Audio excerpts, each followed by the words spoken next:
Hi friends అందరికీ, ఇది వచ్చేసి టాప్ కటింగ్. కాటన్ టాప్ అయితే 5 మీటర్స్ తీసుకున్నా, 3 మీటర్స్ ఏమో కట్ చేసి పక్కకు పెట్టా. దీనికి వచ్చేసి 2 మీటర్స్ తీసుకున్నాను. ఫస్ట్ అయితే నేను లెంత్ మొత్తం కొలిచాను అనమాట. అంటే ఎంత ఉందో అంత తీసాను. 2 మీటర్స్ సమానంగా వేసాను అనమాట. గోట్ ఒక సైడ్ వచ్చేటట్టు వేసుకొని ఫస్ట్ షోల్డర్ మెజర్మెంట్ 7 ఇంచెస్కి మార్కింగ్ చేసుకున్నా. తర్వాత భుజంకి 3.5 మార్కింగ్ చేసుకున్నాను. నెక్స్ట్ వచ్చేసి ఇది వచ్చేసి చెస్ట్ భాగం అనమాట. చెస్ట్ వచ్చేసి 10 ఇంచెస్ పెడుతున్నా. మొత్తం ఆల్ రౌండ్ వచ్చేసి 40 ఇంచెస్ అవుతుంది. వేస్ట్ వచ్చేసి 9.5 ఇస్తున్నా. అక్కడ నుంచి మార్కింగ్ చేసుకోవాలి. ఆ నుంచి పైనుంచి షోల్డర్ లెంత్ నుంచి కొలిసామనుకోండి, మనము ఇక్కడికి 10 ఇంచెస్కి మార్క్ చేసుకున్నాం కదా, అక్కడ నుంచి ఒక 7 ఇంచెస్కి మార్క్ చేసుకొని ఆన్ నుంచి కింద కట్స్కి అయితే మాత్రం మనం 21 ఇంచెస్ దాకా మార్క్ చేసుకోవాలి. ఇప్పుడు మీకు అదే కొలిసి చూపిస్తున్నా చూడండి. టేప్ వాడకుండా, ఇది ఇంకా స్కేల్ ఉంది కదా దాంతోనే కొలుస్తున్నాను అనమాట. ఇక్కడ నుంచి మనము వచ్చేసి స్కర్ట్స్కి 21 ఇంచెస్కి మార్క్ చేసుకోవాలి. దానికి వచ్చేసి 12 ఇంచెస్ దాకా ఉంది కదా, స్కర్ట్స్ వచ్చేసి నేను 11 ఇంచెస్కి మార్క్ చేస్తున్నా. ఓకే, ఇప్పుడు ఎలా మార్కింగ్ చేసామో అలాగనేది మనం స్కేల్తో గీసుకోవాలన్నమాట. షేప్ వచ్చేలాగా టాప్ క్రాస్ షేప్ వస్తుంది కదా, అలా గీసేసుకోవాలన్నమాట.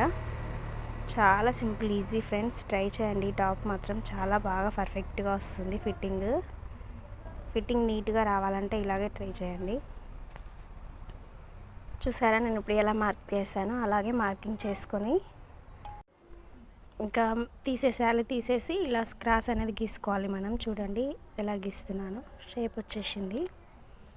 షేప్ అనేది పర్ఫెక్ట్గా వస్తుంది అనమాట. మనకు ఫిట్టింగ్ కూడా చాలా బాగా సెట్ అవుతుంది. ఓకే చూడండి.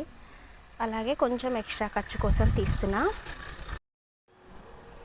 ఇలా ఎక్స్ట్రా గీసుకున్న ఖర్చు అనేది మీకు స్కేల్ ఒకటి ఉంది కదా కింద, స్కర్ట్స్ కోసం గీసుకోవాలంటే ఆ స్కేల్తో మనము స్కర్ట్స్ కోసం గీసుకోవచ్చు. అప్పుడు ఫిట్టింగ్ అనేది పర్ఫెక్ట్, కింద కూడా చాలా నీట్గా వస్తుంది. అండ్ ఇలాగా గీసేసుకున్నామంటే సరిపోతుంది. కొంచెం ఎక్స్ట్రా అది ఫోల్డింగ్ అనమాట. ఆల్మోస్ట్ డ్రెస్ కంప్లీట్ అయిపోయినట్టే. మార్కింగ్ చూసారా ఎంత బాగా కనిపిస్తుందో. మీకు జూమ్ చేసి చూపించాలన్నా కొంచెం క్లారిటీ లేదు. ఇంక ఇప్పుడు మనం కట్ చేసుకుంటే సరిపోతుంది. చూడండి నేను అక్కడి నుంచే కట్ చేస్తున్నా. ఎక్స్ట్రా గీసుకునేది ఎందుకంటే మనకి ఖర్చు అనమాట. చూడండి నేను మార్కింగ్ మీద కట్ చేయకూడదు, జస్ట్ అది కరెక్ట్ మార్కింగ్. ఎక్స్ట్రా గీసాను కదా అక్కడి నుంచి కట్ చేసుకోవాలి. ఈ నుంచి కూడా సేమ్ ఎక్స్ట్రాదే కట్ చేయాలన్నమాట. ఎక్స్ట్రాది కూడా ఇంకో మార్కింగ్ చేశాను కదా, అలాగే ఎక్స్ట్రా కూడా కట్ సైడ్ నుంచే తీయాలి. ఇలా తీసుకున్నామంటే చూడండి మీకు ఇక్కడ ఫోల్డింగ్ కూడా అప్పుడు క్లాత్ అడ్జస్ట్ అవుతుంది. మీకు అలా వచ్చేలాగా గీసాను, మార్కింగ్ సరిగా కనిపిస్తలేదు. ఇంకా స్కర్ట్స్కి ఎక్కడ మనం కచ్క అనేది యాడ్ చేసుకోవాలి. ఇలాగ కచ్క పెట్టుకున్నామంటే ఇక్కడ నుంచి మనం స్కర్ట్స్కి అన్నట్టు ఐడియా ఉంటుంది కుట్టేటప్పుడు. ఇంకా టాప్ మొత్తం కంప్లీట్ అయిపోయింది. ఇలాంటి మార్కర్ ఉంటుంది, అంటే మార్క్ విల్ అనేది ఉంటుంది. మార్క్ విల్తో ఇలాగ మనం మార్క్ చేసుకున్నాం అనుకో, కుట్టేటప్పుడు చాలా ఈజీగా, దానికి ఆల్రెడీ మార్కింగ్ పడిపోతుంది కాబట్టి ఈజీగా వచ్చేస్తుంది. మనం స్టిచ్ చేసేటప్పుడు ఎక్కడి దాకా కుట్టాలి అనే టెన్షన్ లేకుండా ఆ మార్క్ విల్లే మనకి చూపిస్తుంది. అట్లా నేను నెక్ కూడా మార్క్ చేస్తున్నా, ఇక్కడ వరకే అన్నట్టు. నెక్ ఇప్పుడు కట్ చేయలేదు, మనం స్టిచ్ చేసేటప్పుడే కట్ చేసుకోవచ్చు. జస్ట్ ఒక గీసుకొని మార్కింగ్ అయితే చేసుకున్నా. అక్కడ వచ్చేసి సంక దగ్గర కూడా మార్క్ చేసుకోవాలన్నమాట. ఇది వచ్చేసి ఇది వచ్చేసి వెస్ట్కి కూడా అక్కడ ఖర్చుగా పెట్టుకోవాలి. చెస్ట్, వెస్ట్, స్కర్ట్స్ 3 అనమాట. ఓకే కంప్లీట్ అయిపోయింది. సైడ్కి ఏమైనా ఖర్చు నీట్గా ఉందా లేదన్నా తీసేసుకోవాలి. అక్కడ జాయింట్ అనేది ఉంది కదా సెంటర్ దగ్గర, మనం ఫోల్డ్ వేసుకున్నాం కదా, ఆ జాయింట్ కూడా కట్ చేసుకోవాలి. ఓకే ఇక్కడ కింద సైడ్ కూడా ఏమైనా ఎక్స్ట్రా ఖర్చు ఉందేమన్నట్టు చూసుకొని నీట్గా కట్ చేసుకోవాలి. అప్పుడు మనం ఫోల్డ్ వేసేటప్పుడు పీసులు అవి లేకుండా ఉంటుంది. ఇంత కాటన్ పీస్ అయినా కొంచెం ఖర్చు ఎక్స్ట్రా వస్తుంది కదా, అదంతా పోతుందన్నమాట. చాలా సింపుల్ ఫ్రెండ్స్, ట్రై చేయండి. ఒకవేళ మీకు ఈ బాటమ్ కటింగ్ మొత్తం పూర్తిగా ఏమైనా అర్థం కాకపోతే కామెంట్లో అడగండి, మేము రిప్లై ఇస్తాను. ఏదైనా మీరు కామెంట్ చేసేదాన్ని బట్టి నేను వీడియో అనేది షూట్ చేయాల్సి వస్తుంది. నేను నెక్స్ట్ వచ్చేసి హ్యాండ్స్ అయితే తీస్తున్నా. దీనికి వచ్చేసి ఎల్బో హ్యాండ్స్ అయితే ఇస్తున్నాను. అంటే మొత్తం మనకి రెడీమేడ్ స్టైల్ లాగా అనమాట. రెడీమేడ్లో దొరికే టాప్ లాగా రెడీ అయిపోతుంది. చూపిస్తాను చూడండి.